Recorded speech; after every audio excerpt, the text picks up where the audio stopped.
स्वागत है आपका मेरे चैनल मूवी एक्सप्लेन स्टूडियो में। में हम सीता और गणेश नाम के दो प्रेमियों को देखते हैं। गणेश सीता को घर से भगाकर कार में जा रहा होता है और गणेश का दोस्त मनोहर उन दोनों के भागने में मदद कर रहा होता है। अब कार में मनोहर गणेश से पूछता है कि आखिर तुम लोग भागना क्यों चाहते हो। इस पे गणेश बताता है कि सीता के मॉम डैड हमारी शादी कभी होने नहीं देंगे, साथ ही सीता प्रेग्नेंट भी है। तब ये सुनकर मनोहर का दिमाग घूम जाता है, क्योंकि मनोहर कॉलेज के समय से ही सीता से प्यार करता था, लेकिन सीता ने मनोहर का प्यार ठुकरा कर गणेश को अपनाया था। फिर मनोहर गणेश और सीता को अपने फार्म हाउस पर लेकर जाने लगता है, लेकिन तभी रास्ते में मनोहर देखता है कि रोड के पास एक एंजल की मूर्ति पड़ी हुई है, पर मनोहर उस मूर्ति पर ज्यादा ध्यान नहीं देता। जिसके बाद मनोहर गणेश और सीता फार्म हाउस पर आ जाते हैं। मनोहर के फार्म हाउस के बाजू में भी काफी सारे घर होते हैं, लेकिन मनोहर के घर को छोड़कर बाकी किसी भी घर में कोई आदमी नहीं रहता। अब रात में सीता और गणेश अपने कमरे में सो रहे होते हैं। दूसरी तरफ मनोहर गणेश से बदला लेने के लिए तड़प रहा था। असल में मनोहर नहीं चाहता था कि सीता और गणेश एक दूसरे से शादी कर ले, इसलिए मनोहर गुस्से में गन लेकर गणेश को मारने के लिए जा रहा होता है। पर इतने में मनोहर को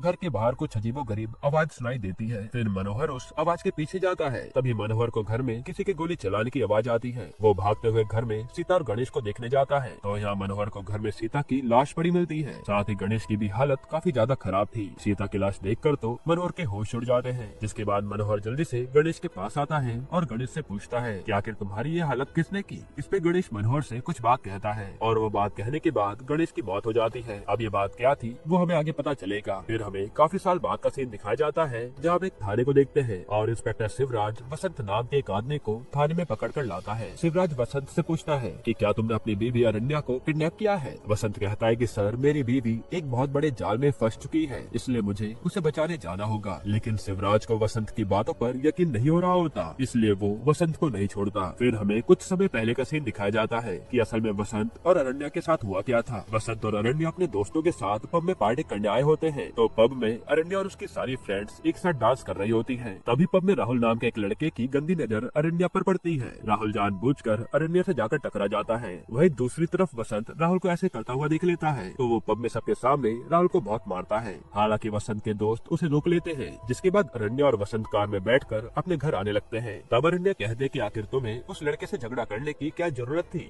इस पे वसंत कहता कि वो लड़का तुम्हारे साथ बदतमीजी कर रहा था, इसलिए मैंने उसे मारा। तभी रास्ते में राहुल वसंत की कार पर पत्थर मारकर भाग जाता है और पत्थर लगने की वजह से वसंत की कार काफी ज्यादा डैमेज हो जाती है। साथ ही अरण्या ये सब देखकर बहुत डर गई थी। फिर अरण्या और वसंत अपने घर आ जाते हैं और कुछ दिन बाद वसंत अरण्या से कहता है कि हम दोनों काफी समय से बाहर घूमने नहीं गए हैं, इसलिए मैं तुम्हारे साथ वेकेशन पर जाना चाहता हूँ। साथ ही वो कहता है कि मैंने शहर के बाहर एक फार्म हाउस बुक किया है, हम दोनों उस फार्म हाउस में जाकर कुछ दिन एंजॉय करेंगे। तब पहले तो अरण्या वेकेशन पर जाने से मना कर देती है, लेकिन वसंत के काफी कहने के बाद अरण्या तैयार हो जाती है। जिसके बाद शाम के समय अरण्या और वसंत उस फार्म हाउस पर जा रहे होते हैं। तभी रास्ते में वसंत को एक एंजल की मूर्ति दिखती है। वसंत को उस मूर्ति को देखकर कुछ अजीब ख्याल आने लगते हैं। वो अरण्या से कहता है कि ये मूर्ति में कुछ तो राज छुपा है। इस पर अरण्या कहते हैं कि तुम मूर्ति पर ज्यादा ध्यान मत दो और हमें रात होने से पहले फार्म हाउस पर पहुंचना है। अब ये दोनों अपने फार्म हाउस पर आ जाते हैं और वह वसंत देखता है कि सारे घर एक जैसे बने हुए हैं। तभी वह उस जगह का मालिक आता है। वो वसंत और अरण्या से कहता है कि अगर आपको कोई भी चीज की जरूरत पड़े तो आप मुझे कॉल कर लीजिएगा।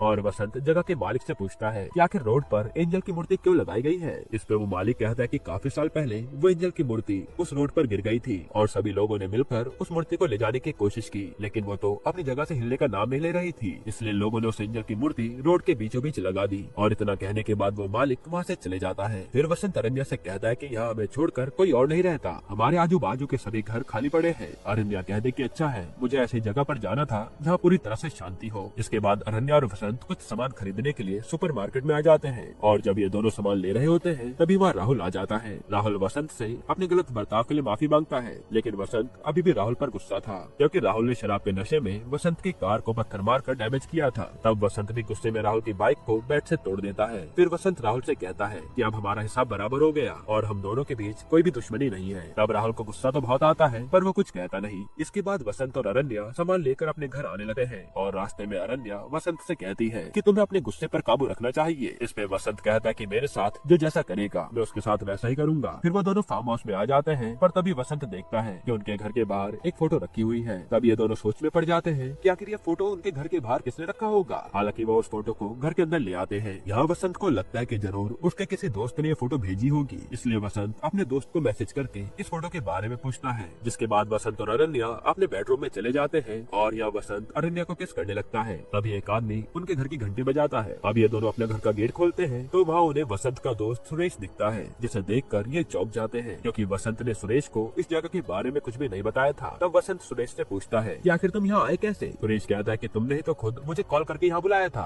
और वसंत ये सब जानकर हैरान हो जाता है क्योंकि वसंत ने कोई कॉल नहीं किया था। खैर इसके बाद सुरेश और वसंत एक साथ बैठकर काफी सारी बातें करते हैं और कुछ देर बाद सुरेश अपने घर जाने लगता है। तभी सुरेश की नजर वसंत के घर में रखी एक घड़ी की तरफ जाती है। सुरेश देखता है कि वसंत की घड़ी के टाइम उसके फोन के टाइम से काफी अलग है। हालांकि सुरेश अपने घर के लिए निकल जाता है और रास्ते में उसे वही एंजल की मूर्ति दिखती है। दूसरी तरफ वसंत को किसी का कॉल आता है तो वो अपनी बीवी से कहता है कि बॉस का कॉल आया है, मैं बात करके आता हूँ। फिर जब वसंत कॉल पर बात करके वापस आता है तभी उसके घर की लाइट चली जाती है। वसंत उस घर के मालिक को कॉल करके पूछता है कि यहाँ की लाइट चली गई, ऐसा क्यों। इस पे वो मालिक कहता है कि आपके पार्किंग लॉट में घर का जनरेटर लगा हुआ है, आप वहाँ जाकर उसे ऑन कर लीजिए। जिसके बाद वसंत और अरण्या जनरेटर चालू करने के लिए पार्किंग लॉट की तरफ जाने लगते हैं और रोड पर पूरी तरह अंधेरा छाया हुआ था। तब वो वसंत जल्दी से जाकर जनरेटर ऑन कर देता है और घर की लाइट वापस आ जाती है। हालांकि तभी वसंत को फिर से अजीबोगरीब ख्याल आने लगते हैं। अब एकदम से अरण्या को पार्किंग में कोई आदमी दिखाई देता है तो अरण्या जल्दी से ये बात वसंत को बताती है और ये दोनों चेक करने जाते हैं, पर वहाँ पर कोई भी आदमी नहीं होता। वसंत अरण्या से कहता है कि जरूर ये तुम्हारा वहम होगा। फिर ये दोनों अपने घर में वापस आ जाते हैं। वहाँ अरण्या घर की सारी कैंडल बुझा देती है, पर तभी अरण्या देखती है कि उनके सामने वाले घर में लाइट्स जल रही है। तो अरण्या ये बात वसंत को बताती है और वसंत भी ये देखकर हैरान हो जाता है क्योंकि उस पूरी जगह पर अरण्या और वसंत के अलावा कोई और था ही नहीं। जिसके बाद वसंत वॉचमैन को कॉल करके पूछता है कि क्या हमारे अलावा कोई और भी यहाँ फैमिली रहने आई है, पर वॉचमैन मना कर देता है। फिर वसंत अपना शक कंफर्म करने के लिए उस घर की तरफ जाता है, पर जैसे वो उस घर के पास पहुँचता है तभी उस घर की लाइट ऑफ हो जाती है। ये देखकर वसंत चुपचाप अपने घर में वापस आ जाता है। हालांकि फिर वसंत के घर आते ही सामने वाली घर की लाइट दोबारा से ऑन हो जाती है। ये देखकर वसंत और अरण्या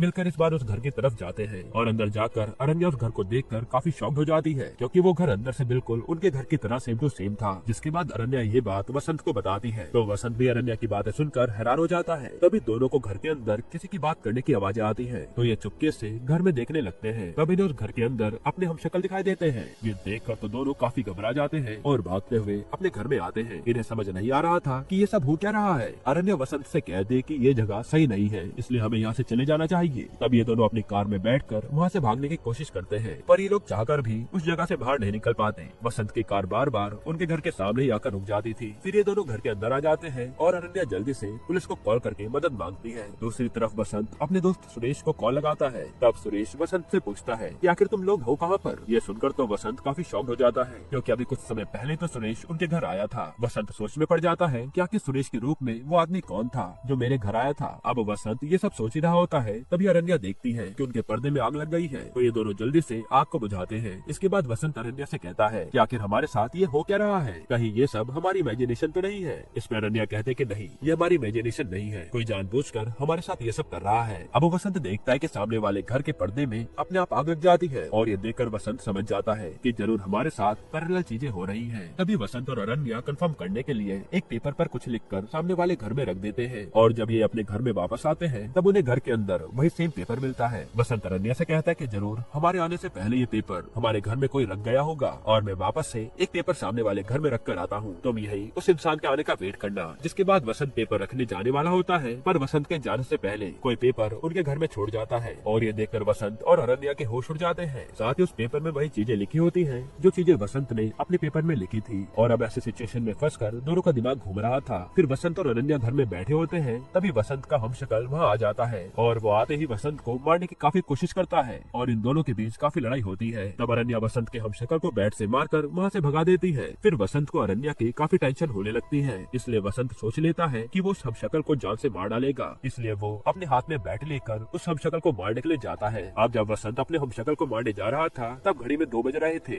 वसंत उस सामने वाले घर में जाता है तो वसंत देखता है कि वसंत के हमशक्ल ने अरण्या के हमशक्ल का खून कर दिया है। ये देखकर तो वसंत काफी हैरान हो जाता है। वसंत समझ जाता है कि जरूर इस जगह में कुछ अजीबोगरीब ताकत है जो मेरे साथ ये सब खेल हो रहा है। इसके बाद वसंत और अरण्या घर आ जाते हैं और वसंत वसंत घर में टाइम देखकर काफी शॉक्ड हो जाता है, क्योंकि कुछ समय पहले 2 बज रहे थे और इस समय घड़ी में 1 बज रहा है। तभी वसंत को घर के बाहर उनकी कार जाती हुई दिखती है। वसंत देखता है कि उसकी और सामने वाले घर के बीच में रोड पर काफी अंधेरा छाया है और वो कार उसी अंधेरे में गायब हो जाती है। वसंत अरण्या से कहता है कि हम लोग जितनी बार भी उस अंधेरे में गए हैं उतनी बार हमारे साथ अजीब घटनाएं घटी है। साथ ही कभी हम टाइम में आगे चले जाते हैं तो कभी हम टाइम में पीछे चले जाते हैं और असल में वसंत और अरण्या टाइम ट्रेवल में फंस चुके थे। फिर वसंत और अरण्या वापस से उस अंधेरे में जाते हैं और इस बार ये दोनों सामने वाले घर में चुपके से देख रहे होते हैं। वो देखते कि वसंत का हमशक्ल कॉल पर सीमा से बात कर रहा होता है और सीमा अरण्या की बेस्ट फ्रेंड थी। तब ये सब देखकर अरण्या वसंत पर काफी गुस्सा हो जाती है, क्योंकि वसंत ने अरण्या से झूठ कहा था कि वो अपनी बॉस से बात कर रहा है। इसके बाद अरण्या वसंत को सच्चाई बताने के लिए कहती है कि आखिर उसका सीमा के साथ क्या चल रहा है। इसमें वसंत उसे बताता है कि उस दिन पार्टी में सीमा मेरे क्लोज आने की कोशिश कर रही थी, पर मैंने सीमा को अपने करीब आने से रोक दिया था।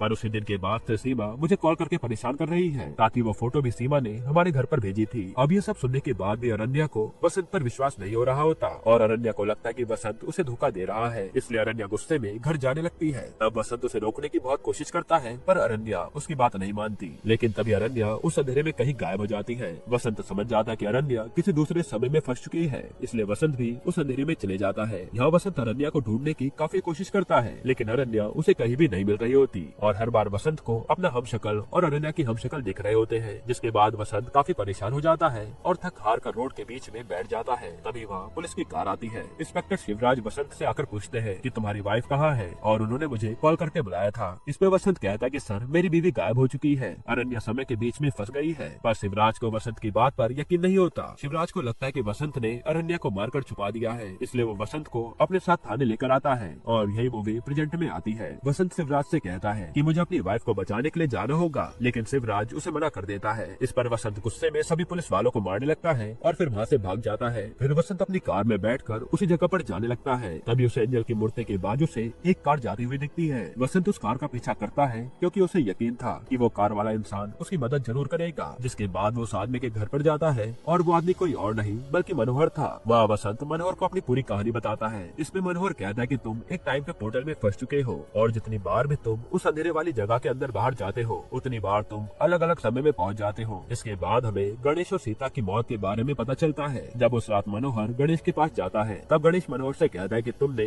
हम दोनों को क्यों मारा। असल में मनोहर के हमशक्ल ने सीता और गणेश का खून किया था और मनोहर खुद गणेश और सीता को मारने वाला था। साथ ही मनोहर उस अंधेरे में भी गया था, इसलिए मनोहर इसके कारण अपने फ्यूचर में पहुंच जाता है, जहां मनोहर के हमशक्ल ने सीता और गणेश का खून कर दिया था। फिर मनोहर वसंत से कहता है कि अगर तुम्हें अपनी बीवी को बचाना है तो तुम्हें उस पोर्टल में वापस जाना होगा और तुम्हारे पास कुछ ही समय बचा हुआ है। अगर आज की रात तुम अपनी बीवी को नहीं बचा पाए तो तुम अपनी बीवी को हमेशा के लिए खो दोगे। साथ ही मनोहर वसंत से कहता है कि अगर तुम्हें अपनी बीवी नहीं मिलती है तो तुम्हें अपने किसी एक हमशक्ल को मारना होगा, क्योंकि दुनिया में एक जैसे दो इंसान नहीं रह सकते। जिसके बाद वसंत जल्दी से उस फार्म हाउस के पास वापस आता है, पर तभी वह शिवराज आकर वसंत को अरेस्ट कर लेता है। तब वसंत शिवराज से कहता है कि सर मैं आपके साथ चलने को तैयार हूँ, पर एक बार मैं अपने घर जाना चाहता हूँ। अब शिवराज वसंत को घर में जाने की इजाजत दे देता है, लेकिन तभी वसंत भागते हुए उस अंधेरे में चला जाता है और फिर वसंत एक दूसरे समय में पहुँच जाता है। यहाँ वसंत को घर में अरण्या बैठी हुई दिखती है, तो वसंत अरण्या के पास जाता है और वह वसंत को उसका हमशक्ल बैठा हुआ दिखता है। तब वसंत सोच लेता है कि वो इस हमशक्ल को मार देगा, इसलिए वसंत और उसके हमशक्ल के बीच लड़ाई होने लगती है। और दोस्तों यही सेम लड़ाई कुछ समय पहले वसंत के साथ हुई थी और इस बार वसंत उस हमशक्ल की जगह पर होता है, यानी ये एक लूप चल रहा है। तब अरण्या वसंत को बैट से मारकर भगा देती है और वसंत अब हर बार दूसरे टाइम में जाकर अरण्या को ढूंढने की काफी कोशिश करता है, लेकिन एक बार भी वसंत को असली अरण्या नहीं दिखती। जिसके बाद वसंत अपने घर में जाकर बैठ जाता है, तो वहाँ वसंत को अरण्या के प्रेगनेंसी के पेपर दिखाई देते हैं। वसंत समझ जाता है कि अरण्या प्रेग्नेंट है, पर अब तो वसंत अरण्या को खोकर काफी ज्यादा दुखी था। उसके अंदर से सारी उम्मीदें मर गई थी। तब इतने में वहाँ शिवराज अरण्या के साथ आ जाता है और अरण्या वसंत को देखकर काफी खुश हो जाती है। वसंत भी अरण्या को गले से लगा लेता है। फिर वसंत और अरण्या फार्म हाउस छोड़कर अपने घर जाने लगते हैं। तो रास्ते में अरण्या वसंत से कहती है कि जब तुम जनरेटर ऑन करने गए थे तब मैं तुम्हारा घर में इंतजार कर रही थी, लेकिन काफी टाइम बाद भी तुम घर में वापस नहीं आए। इसी वजह से मुझे तुम्हारी काफी फिक्र हुई और मैंने पुलिस को कॉल करके बुला लिया था। ये सुनकर वसंत समझ जाता है कि ये अरण्या असली अरण्या नहीं है, क्योंकि असली अरण्या तो वसंत से नाराज होकर उस अंधेरे में गुम गई थी। लेकिन वसंत दूसरी अरण्या को पाकर भी बहुत खुश था। जिसके बाद वसंत टॉयलेट के लिए कार पेट्रोल पंप के पास रोकता है और जब वसंत वॉशरूम में जाता है तो वहाँ उसे उसका हमशक्ल नजर आता है, जिससे वसंत के होश उड़ जाते हैं, यानी अभी भी पूरी तरह से सब ठीक नहीं हुआ है। यहीं पर ये मूवी खत्म होती है। दोस्तों आपको ये मूवी कैसी लगी हमें कमेंट में जरूर बताइएगा।